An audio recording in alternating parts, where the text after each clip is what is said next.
Nah, saudara-saudari, topik kita pada pagi hari ini adalah kehendak Tuhan terdahulu. God's will must be first. Kehendak Tuhan terdahulu. Tuhan Yesus berkata di dalam Injil Matius 16 ayat 24 sampai 25. Ini adalah the cost of discipleship. If anyone would come after me, he must deny himself, take up his cross, and follow me. This is the cost of discipleship. Discipleship adalah mengikut Yesus. Harga mengikut Yesus. Menyangkal diri dalam Matius 16. Kemudian Yesus berkata kepada murid-muridnya, jika seseorang hendak mengikutku, dia harus menyangkal dirinya, memikul salib dan mengikutku. Sesiapa yang mempertahankan hidupnya akan kehilangan hidup, dan sesiapa yang mengorbankan hidupnya karena aku akan memperoleh hidup. Ada paradoks di sini. Terlihat. Tuhan Yesus katakan, jika kita ingin menyelamatkan hidup kita untuk diri kita akan kehilangannya. Tapi jika kita menggunakan hidup kita untuk kehendak Tuhan, kita akan memperoleh hidup. Sesiapa yang mempertahankan hidupnya akan kehilangan hidup, dan sesiapa yang mengorbankan hidupnya karena Tuhan akan memperoleh hidup. Inilah standar yang Tuhan set untuk pengikutnya. Dia kehendaknya harus diutamakan. If anyone would come after me, he must deny himself. Menyangkal dirinya. Maksudnya interest kita terdahulu, kemudian interest Tuhan harus terdahulu. Jika ikut Tuhan, kita harus ikut kehendaknya. Kehendak kita terkemudian. Termasuk keinginan kita, dan segala sesuatu harus kemudian daripada kehendak Tuhan. Panggilan Yesus adalah first and foremost a call to himself. Panggilannya ini adalah first and foremost, bukan melayani dia, tetapi panggilan untuk datang pada dia, to love him, mengasihi dia, mengenal dia, dan juga melayani dia. First and foremost a call to himself, untuk mengasihi dia, mengenal dia. The object of that call, of that love adalah Yesus Kristus. Datang kepada dia. The object adalah mengasihi dia, to treasure him, menghargai dia dari segala-galanya, esteem him more than anything else, even our own life. Ini maksudnya Tuhan. Ini yang dah hendaki. Tidak mau ada kedua, dia tidak mau second, karena dia adalah Allah. So to treasure him above all, sehingga juga daripada hidup kita, mengasihi daripada hidup kita. That is the dimension yang Tuhan mau daripada pengikutnya, karena dia Tuhan. Adhering to his teaching, mengikut perintahnya, firman-Nya, ajarannya. Practically, even when it is painful and difficult, it is because it's the way to eternal. Ikut dia bukan ikut condition kita, tetapi condition dia. Even masa it is painful, tapi itu kehendaknya. Practically, masa ada painful and difficult juga. The standard of discipleship itu Tuhan adalah dirinya. Menyangkal diri, memikul salib dan ikut Tuhan.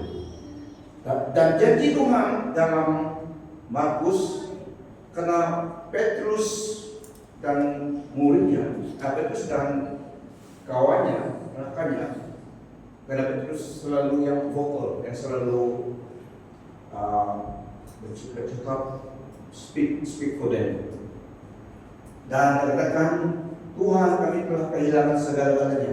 Karena standar yang Tuhan Yesus set itu sangat tinggi nampaknya. Jadi Petrus memikirkan terus juga mereka.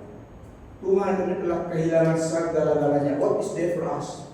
Karena apabila mereka mendengar standar yang Tuhan Yesus set untuk pengikutnya, jika kamu mengikutku, inilah standarnya.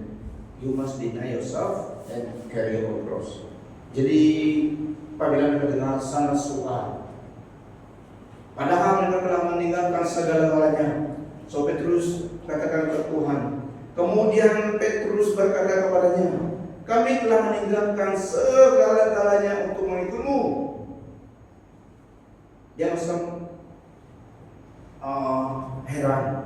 We have left everything for you. What is there for us? Karena standar yang Tuhan Yesus itu sangat tinggi. Dan Yesus menjawab, sesungguhnya aku berkata kepadamu, setiap orang yang telah meninggalkan rumah, saudara lelaki, saudara perempuan, ibu bapa, anak-anak atau ladang untukku dan untuk Injil, pasti akan menerima 100 kali ganda dalam dunia ini. Kita Tuhan. Rumah, saudara lelaki, saudara perempuan, ibu, anak-anak, dan ladang, serta penganiayaan. Dan pada kemudian hari hidup kekal. Wow.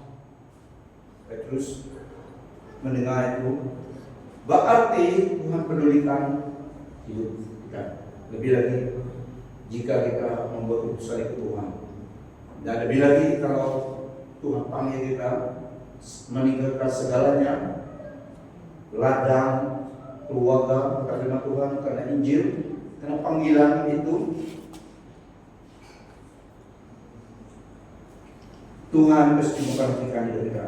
Yesus menjawab, sesungguhnya aku berkata kepadamu, setiap orang, ini setiap orang, bukan sebagian orang, tapi setiap orang yang telah meninggalkan rumah, meninggalkan saudara lelaki, meninggalkan saudara perempuan, meninggalkan ibu bapa, meninggalkan anak-anak, atau meninggalkan ladang untuk Kristus dan untuk Injil, pasti akan menerima 100 kali ganda dalam dunia ini, bukan di akhirat, tapi dalam dunia ini. Provisi dari Tuhan, maksudnya Tuhan Yesus yang berkata ini. So dia memperhatikan hidup kita. Ini tidak juga berbicara semua yang buat demikian milenial semua kita, tapi milenial dari Tuhan Yesus memenang jiwa ya. Tapi tidak milenial semua di dunia ini. Ada yang milenial karena rencana kehendak Tuhan. Tapi maksudnya di sini juga ini jawab Tuhan Yesus kepada Petrus, karena mereka telah meninggalkan segala-galanya, meninggalkan bukan mereka profesi mereka, pekerjaan untuk ikut Tuhan. Kalau kita terus dalam penerangan Yesus kepada mereka, one of these days mereka akan memerintah bersama dengan Tuhan, memerintah orang Israel, the 12 tribe of Israel. Mereka 12 apostol inilah yang memerintah 12 suku Israel in the next millennium, pada masa yang menentukan, waktu Tuhan datang memerintah 1000 tahun di dunia ini.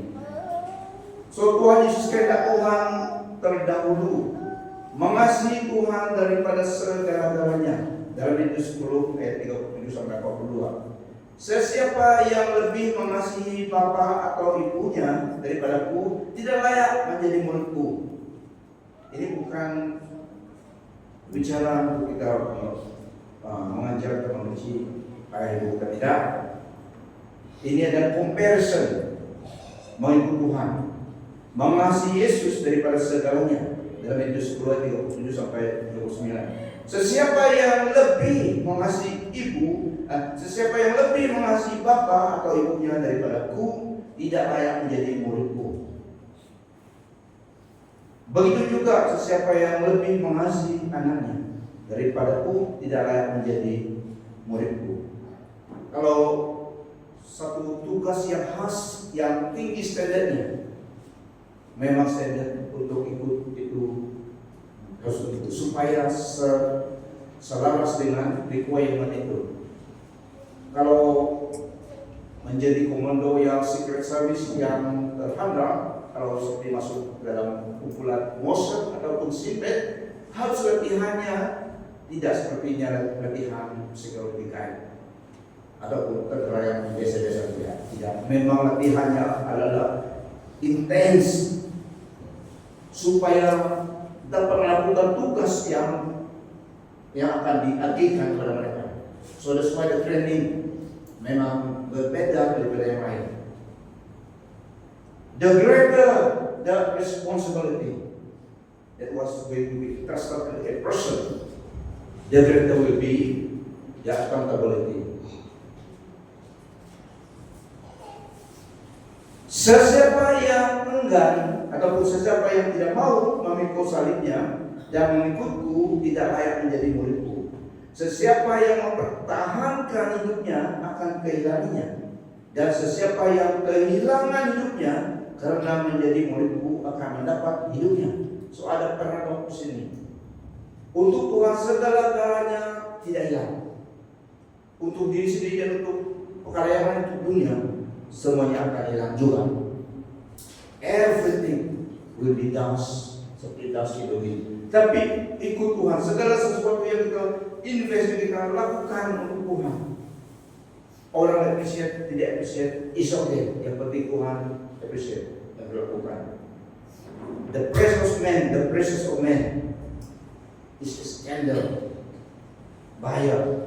Tetapi yang pentingnya menyenangkan Tuhan. Sesiapa yang menyambutmu, menyambutku juga. Dan sesiapa yang menyambutku, menyambut dia yang mengutusku. Matius 10 ayat 41 dan 42 ABB. Sesiapa yang menyambut seorang nabi karena dia seorang nabi akan menerima ganjaran seorang nabi. Sesiapa yang menyambut seorang yang benar karena dia seorang yang benar akan menerima ganjaran seorang yang benar. Sesungguhnya aku berkata kepadamu, sesiapa yang memberikan minum walau hanya sesawan air sejuk kepada seorang muridku yang paling rendah pun, karena dia muridku, pasti akan mendapat ganjarannya. Dalam pengertian yang lain, segala yang sesuatu yang dilakukan untuk Tuhan bermakna. Everything that we do for God, for His cause, significant. Ada signifikannya. Ya, jadi segala sesuatu yang kita lakukan dan segala sesuatu yang Anda lakukan untuk Tuhan dan untuk kehendak Tuhan, pelayanan Tuhan tidak sia-sia. Everything that we do untuk Tuhan, meskipun mungkin kita kemudian nampak katakan itu semua, tapi di hadapan Tuhan signifikan.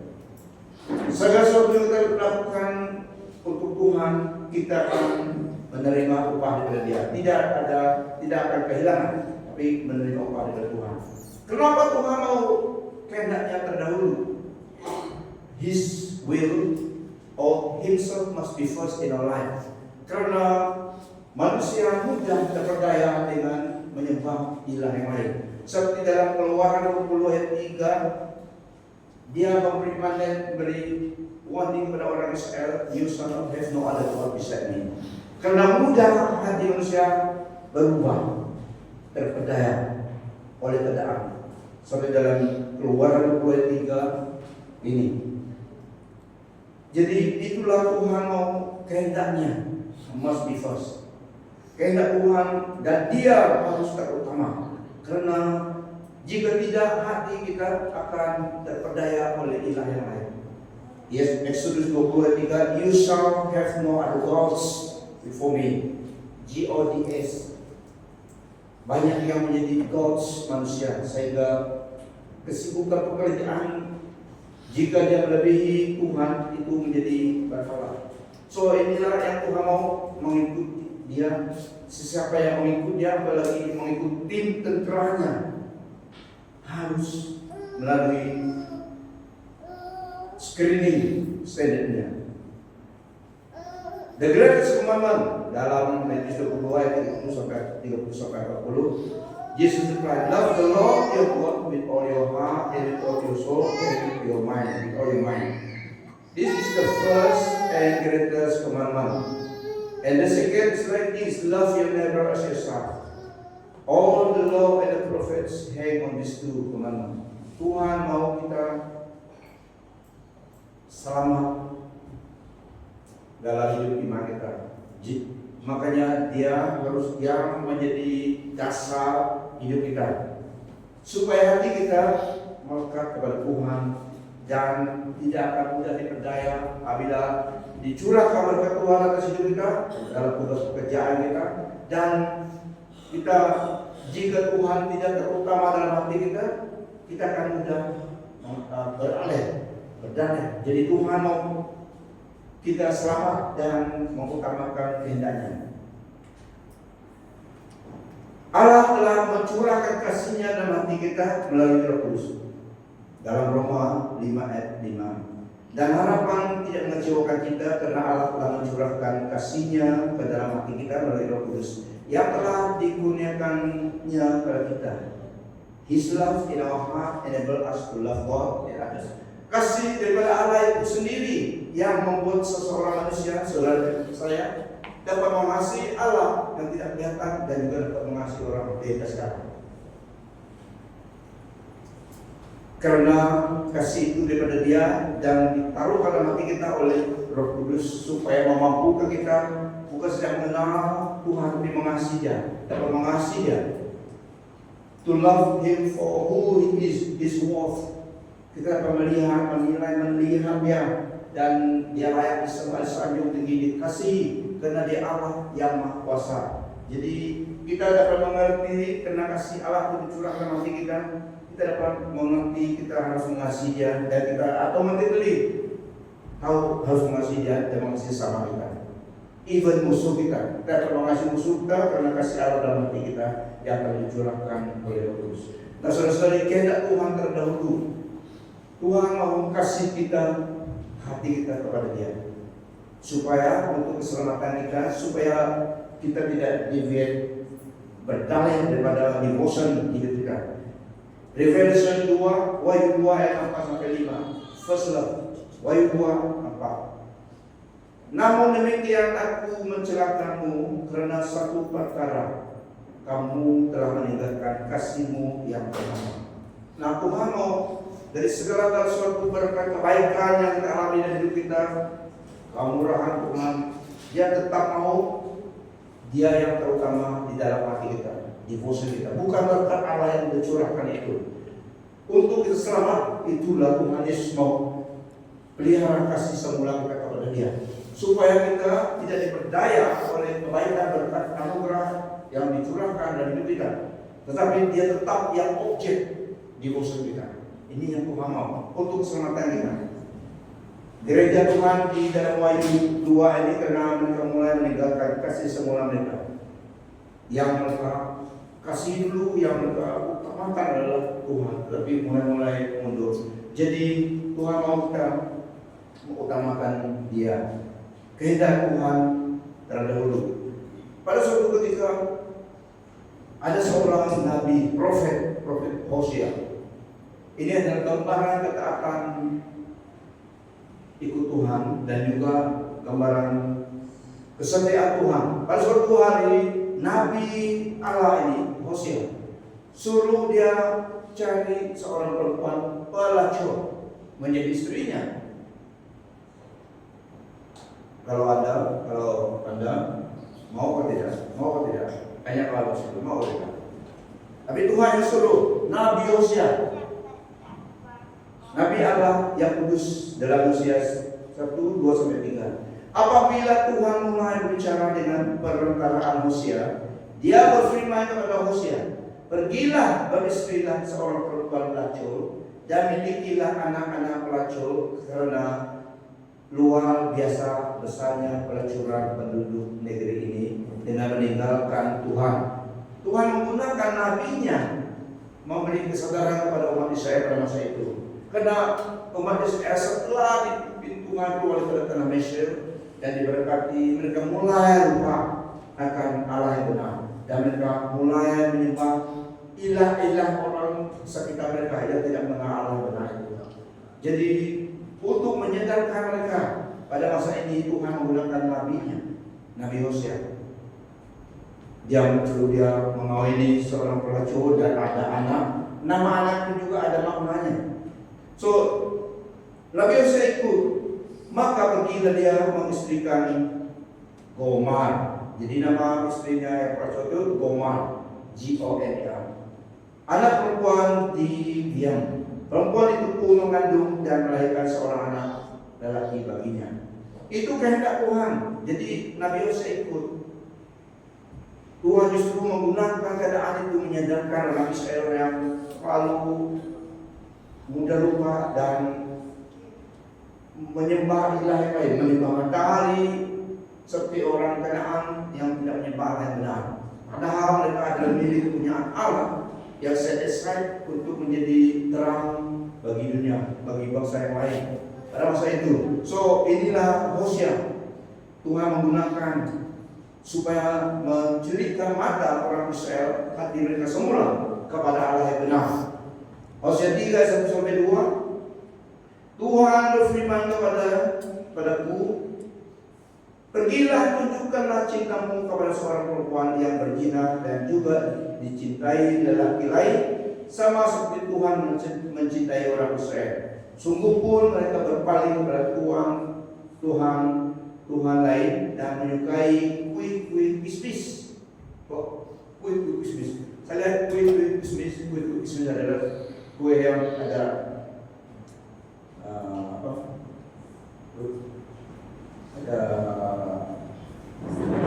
yang diletak sana buah. Ada juga nasi kismis, nasi orang yang sana, yang seberang sana. Itu adalah menu mereka sebenarnya, orang-orang yang Kanaan. Padahal di dalam Alkitab ada sebut kismis ini. Roti yang ada letak buah-buah itu, tidak tahu nama. Oke, jadi karena orang Israel meninggalkan Tuhan, padahal Tuhan dengan kesetiaannya mau menyadar mereka kembali, karena Dia setia, mereka yang tidak setia. Jadi Dia menggunakan Hosea menyatakan kesedaran kepada umat Israel. Pergilah tunjukkanlah cintamu kepada seorang perempuan yang berzina dan juga dicintai lelaki lain, sama seperti Tuhan mencintai orang Israel. Sungguh pun mereka berpaling kepada Tuhan lain dan menyukai kue-kue kismis. Maka aku menebus perempuan itu bagiku dengan harga 15 sikel perak dan 1,5 homer bali. Nah, karena Tuhan mau menebus umat Israel, itu juga kita. Tuhan setia, meskipun kita gagal, manusia gagal, Israel gagal, Tuhan tetap datang. Yesus mencari kita. Yesus Kristus datang mencari yang hilang. Dia setia, manusia yang tidak setia. So itu juga orang Israel pada masa ini. Nah, saudara-saudari, in conclusion, to please God, His will and purpose must be first above all else. Untuk menyenangkan Tuhan Allah kita, kehendaknya yang harus diutamakan daripada segala-galanya. Dan tujuannya dan kehendaknya untuk hidup kita harus diutamakan, even though it may not what we want. Tujuan Tuhan dan kehendaknya harus diutamakan bagi hidup kita secara pribadi, meskipun itu tidak kehendak hati kita, tapi kita ikut. So ini adalah obedient kepada Tuhan. It is a matter of obedience, not convenient on our part. Meskipun rasa berat kalau kita memikir, tetapi itu kehendak Tuhan, jadi kita rela ikut. Meninggalkan semua yang tidak berkenan dengan Tuhan. Inilah kehendak Tuhan bagi kita, mengutamakan kehendak Tuhan. Sesiapa yang mengasihiku harus menyangkal dirinya ke Tuhan. Maksudnya mengutamakan Tuhan dan kehendaknya. Interest Tuhan dulu daripada interest kita. Sehingga hidup kita juga harus Tuhanlah yang utama. Katanya tadi, apabila kita mempertahankan hidup kita untuk diri kita, kita akan kehilangan hidup kita. Tetapi jika kita menggunakan hidup kita untuk kehendaknya, tujuannya hidup untuk rencana Tuhan, kita akan menemukan memperolehkan hidup. Biarlah kehendak Tuhan terdahului dalam hidup kita. Amen. Biarlah kehendak Tuhan, biar Tuhan yang tahu terdahulu dalam hidup kita. Karena ini kehendak Tuhan. Inilah the cause of discipleship. Interest Tuhan yang harus diutamakan. Mari kita berdiri.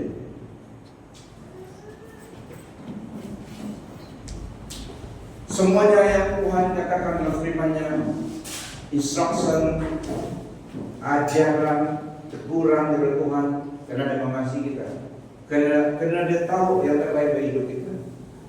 Nah, seolah ini sesuatu yang kita lakukan untuk Tuhan tidak akan sia-sia. Tapi sesuatu yang kita lakukan untuk diri kita, pada suatu hari kelak akan juga kita tinggalkan. Tapi segala sesuatu yang kita lakukan untuk Tuhan dan kehendaknya, pada suatu hari kelak kita akan menerimanya. So ini adalah paradox in life. Everything and anything we do for own self interest ini akan kehilangan juga. Tetapi segala sesuatu yang kita lakukan untuk Tuhan akan kembali kepada kita kelak. Karena itu kekal. Amen. So inilah maksud Tuhan daripada segala-gala yang lain yang harus diutamakan. Karena Dia mengasihi kita.